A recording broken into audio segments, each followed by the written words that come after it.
নিজেরটা দেখা যায়, হুম। নিজের বাপেরটা দেখা যায় না। হাই আপু, কেমন আছেন? আলহামদুলিল্লাহ ভালো আছি। আজকে আপনার সাথে আমরা কিছু ধাঁধা খেলবো। ওকে। আপনি যদি প্রত্যেকটা ধাঁধার অ্যান্সার দিতে পারেন, হুম। এক একটা ধাঁধার জন্য থাকবে কয় টাকা? 100 টাকা করে, ঠিক আছে?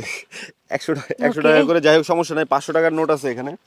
আহ, পাঁচটা পারলে আমি একবারে আপনাকে 500 দিব। 100 করে দিব না আর কি, ঠিক খুচরাটা আছে। মিলাই নেবো। তো যাই হোক, আমার প্রথম ধাঁধা হচ্ছে আপনার, আচ্ছা আগে আমি নামটা জেনে নিই, আপনার নামটা?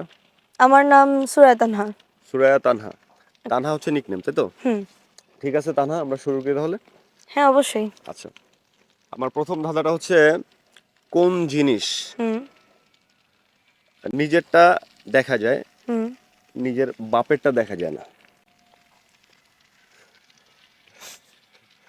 চিন্তা করেন, পারবেন?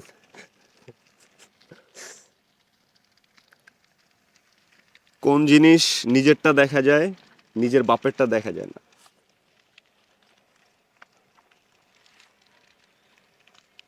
কোনো ক্লু নাই? হ্যাঁ, আপনি আপনার মতো বলেন, এরপর আমি না হলে আমি দিচ্ছি। উম, মানে আপনার কাছে কোনো অপশন আসে নাই, আপনার মাথায় কোনো কিছু আসে নাই? না। আচ্ছা, ক্লু দিচ্ছি আমি তাহলে। হুম। সেটা হচ্ছে, আহ, জীবনে কেউ কেউ দেখতে পারে যদি ভাগ্যবান হয়। সন্তান বাপেরটা দেখতে পারে যদি ভাগ্যবান হয়। হুম। বাপের বিয়া, বাপের বিয়া, বাদ মিয়া, বাপের বিয়া, বাপের বিয়া। কইলেন কেন এটা?